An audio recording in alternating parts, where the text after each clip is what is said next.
Hay una fotografía desgarradora del verano de 2016 que todavía podés encontrar en internet.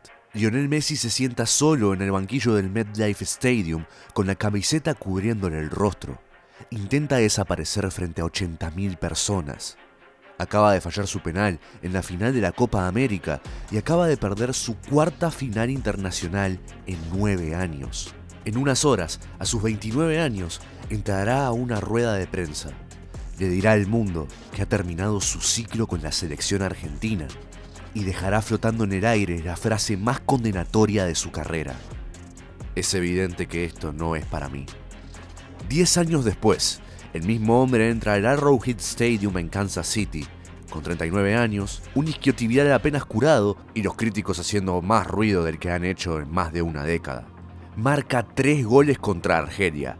Iguala a Miroslav Klose en lo más alto de la tabla de goleadores históricos del Mundial con 16 tantos. Supera a Pelé en el récord histórico de contribuciones de gol y ahora lidera en solitario con 24. Llora en el campo y se niega a decir por qué. Es sustituido en el minuto 79 ante una ovación de pie que no cesa. Esta es la historia de cómo un hombre que alguna vez le dijo al mundo que el Mundial no estaba hecho para él, ha llegado a adueñarse de todos los récords cuantificables que el torneo haya registrado jamás. También es una historia sobre la libertad, porque por primera vez en la vida de Lionel Messi está jugando este torneo sin ese peso sobre la espalda. Y lo que está haciendo con esa libertad es reescribir toda la conversación sobre quién es realmente el mejor jugador de torneos en la historia. Antes de que ocurriera lo de Qatar, antes de las comparaciones con Maradona dejaran de ser insultos y un mensaje sobre que algo faltaba, hubo un tramo de 15 años en el que Lionel Messi no fue, en el sentido estricto de la palabra, para una selección nacional, un ganador. Perdió la final de la Copa América 2007 ante Brasil, perdió la final del Mundial 2014 ante Alemania, perdió la final de la Copa América 2015 ante Chile y volvió a perder la final de la Copa América 2016 también contra Chile. Fueron 450 minutos de fútbol a través de 4 finales y sus equipos no marcaron ni un solo gol, ni uno. Falló su penal en la última de ellas, enviándolo muy por encima del travesaño hacia las gradas. Y ese fue el momento en el que una generación de analistas decidió que esa duda quedaría tatuada en su espalda para siempre. ¿Podía el mejor futbolista de clubes del planeta rendir realmente con su país? La prensa argentina utilizaba una frase específica en aquellos años: pecho frío. El hombre que se congela cuando los momentos son decisivos. El hombre sin ese fuego que ardía dentro de Maradona en 1986. La mitología se había endurecido a su alrededor como cemento. Pelé ganó 3. Maradona cargó a su nación por sí solo en México para ganar 1. Messi ni siquiera podía conseguir un trofeo. Y en el vestuario de Nueva Jersey, con compañeros que ya redactaban sus propios comunicados de retiro junto al suyo, el propio genio se lo creyó. Lo intenté todo. Me duele más que a nadie. Es evidente que esto no es para mí. Fue lo más vulnerable que Lionel Messi haya dicho jamás en público. También fue una mentira de la que logró retractarse. 2 meses después estaba en la convocatoria de nuevo, diciéndole a la federación que no podía quedarse fuera criticando. Había muchas cosas mal en el fútbol argentino, escribió, y prefería arreglarlas desde adentro antes que tirar piedras desde el banquillo. No dijo exactamente a qué se refería con eso, solo lo entendimos cuando pasó lo de Qatar. 7 goles, 3 asistencias, un segundo Balón de Oro que ningún ser humano en la historia del torneo había ganado jamás. Una final contra un equipo francés en la que Kylian Mbappé marcó su propio hat-trick y aún así perdió. Argentina acabó con una sequía de 36 años. El alma de Maradona por fin pudo descansar. Y en el instante en que Messi besó el trofeo en aquel escenario catarí, la comparación que todos habían usado en su contra durante 15 años dejó de ser un acta de acusación y empezó a convertirse en una evaluación entre iguales. Pelé ganó 3, Maradona ganó 1, Messi ahora había ganado 1. No era suficiente para zanjar el debate. pero sí lo bastante para iniciar uno distinto, porque el jugador que llegaba a 2026 ya no estaba cargando con todo el peso de una roca de lo que intentaba demostrar, ya la había pateado y podía respirar con ligereza. Los críticos no desaparecieron, mutaron. Durante mayo a principios de junio, las conversaciones en torno a la defensa del título de Argentina sonaban casi exactamente igual que 15 años antes, solo que el tema era distinto. Entonces se dudaba de si tenía el temperamento. Ahora se dudaba de si le daba el cuerpo. Había abandonado el campo en Miami en el minuto 73 en un partido de rutina de la MLS contra Filadelfia, llevándose la mano en la parte posterior del muslo izquierdo. El diagnóstico oficial del Inter de Miami utilizó el tipo de frase que se ha convertido en un eufemismo educado para "en realidad no lo sabemos". Sobrecarga muscular asociada a la fatiga. Se quedó fuera del amistoso contra Honduras la semana antes del torneo. Jugó 20 minutos contra Islandia, marcó un penal y salió. La prensa inglesa escribió artículos de opinión sobre si Scaloni debería dejarlo en el banquillo en el partido inaugural. Los programas de debate argentinos se preguntaban si un hombre que cumpliría 39 años entre el segundo y el tercer partido de la fase de grupos debería ser siquiera titular. Ahora imaginá ser el entrenador que tiene que dar ese mensaje. Imaginá ser Lionel Scaloni. El mismo Lionel Scaloni que ha pasado 8 años construyendo un sistema cuyo único propósito es mantener al universo apuntado a la zurda de Messi. Esa conversación nunca ocurrió y la convocatoria se entregó con el número 10 liderándola. Pasó los primeros 16 minutos del partido caminando, al típico estilo de Messi, sin trotar, sin presionar, caminando. Dio un toque, jugó hacia los costados, se movió en los espacios, dejó que el partido viniera a él. Entonces, Rodrigo de Paul filtró un pase por el pasillo interior y Messi lo recibió girando a medias, clavándolo en la escuadra desde fuera del área. El tipo de gol que lleva marcando desde que era un adolescente en el Barcelona. El tipo de gol que hizo parecer tan rutinario durante 2 décadas que la mayor parte del planeta olvidó lo verdaderamente único que es. Se giró, dio unos pasos hacia el banderín del córner y empezó a llorar. No eran las pequeñas lágrimas de un hombre que acababa de cumplir un sueño al abrir el marcador. Eran lágrimas profundas y privadas de alguien que lleva un peso que nadie a su alrededor puede ver. Después del partido se negó a dar explicaciones. Lloré después del primer gol, sí, pero fue por algo que no tiene nada que ver con el fútbol. He pasado unos días difíciles. Estoy agradecido a toda la delegación y a mis compañeros porque siempre estuvieron a mi lado. Serena desde una corta distancia al llegar a la hora de juego, y un remate con comba desde el borde del área que superó a Lucas Zidane, el jugador de más edad en la historia en marcar un hat-trick en un mundial. Cuando llegó el momento de su sustitución, 3 minutos después, el estadio se puso de pie.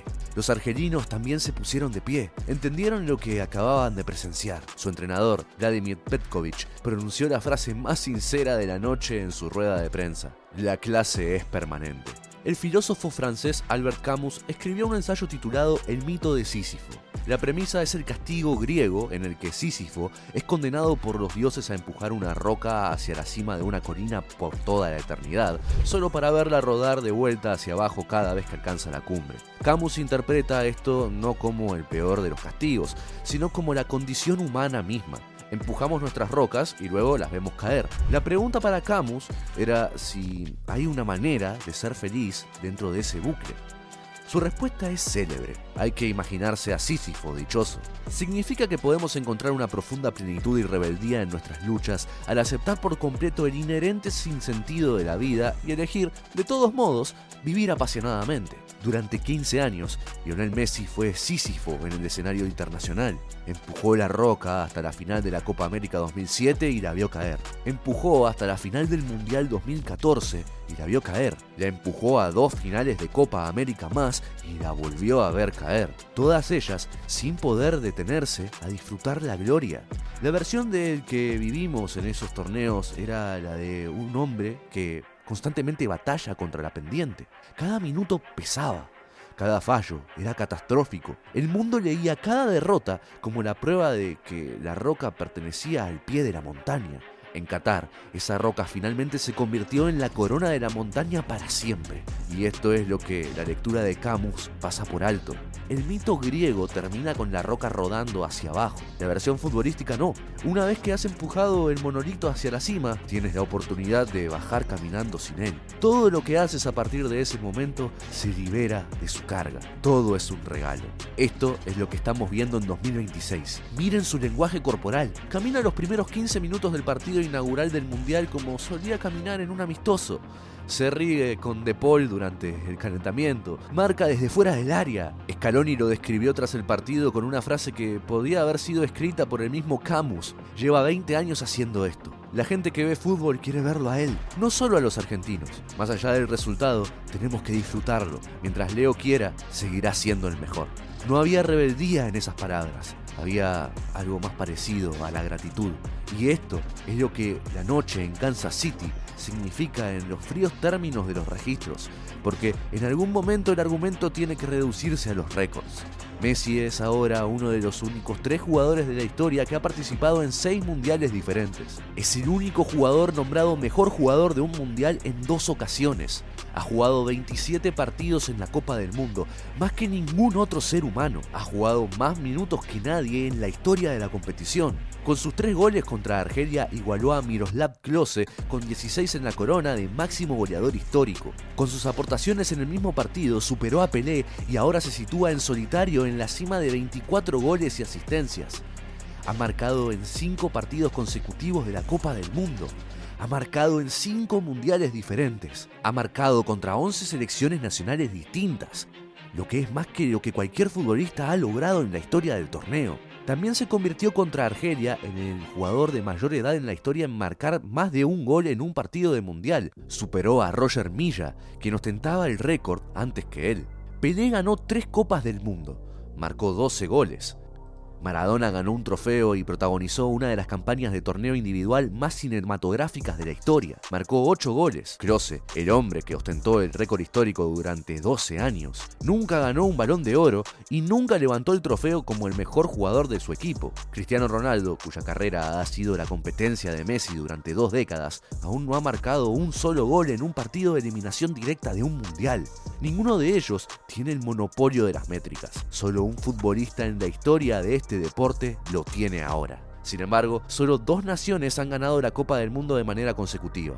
Italia en 1934 y 1938 y Brasil en 1958 y 1962. Nadie lo ha vuelto a hacer desde entonces. Francia lo intentó en 2022 y perdió la final ante Argentina. Brasil lo intentó después de 1994 y perdió la final ante Francia. Argentina lo intentó después de 1986 y perdió la final ante Alemania Occidental. En 88 años de fútbol, la puerta solo se ha abierto en 2 ocasiones. Si Messi levanta este trofeo, Argentina se convierte en la 3ª nación en la historia en defenderlo con éxito. Él se convierte en el único jugador en la historia en ganar el Mundial 2 veces, superando los 30 años. Se convierte en el único jugador en la historia en ganar el premio al mejor jugador del torneo 2 veces y el trofeo 2 veces. Se convierte en el único capitán en ganar el mundial en 2 ediciones consecutivas. Se convierte, mediante métricas que simplemente no existían cuando jugaban Pelé y Maradona, en el nombre imposible de omitir en cualquier conversación sobre el mejor jugador que jamás haya disputado el torneo. Hay una versión de esta historia que termina como una coronación. Gana los trofeos consecutivos, el monopolio de las estadísticas y se convierte en uno moral. Y el argumento a favor de Pelé, que se ha mantenido durante 60 años, finalmente se quiebra. Hay otra versión donde Argentina cae eliminada en cuartos de final ante España, Francia o Brasil. El isquiotibial cede y el legado se queda exactamente donde lo dejó en Qatar. Cualquiera de esas 2 versiones sigue siendo mucho más de lo que ninguno de nosotros se nos prometió la noche en que se cubrió el rostro con la camiseta en el MetLife. Lloró en Kansas City por una razón que no quiere compartir. Sea lo que sea por lo que esté pasando detrás de cámaras, entró al torneo del que una vez se retiró a los 29 años e hizo que pareciera, por una noche de junio, la cosa más fácil del mundo.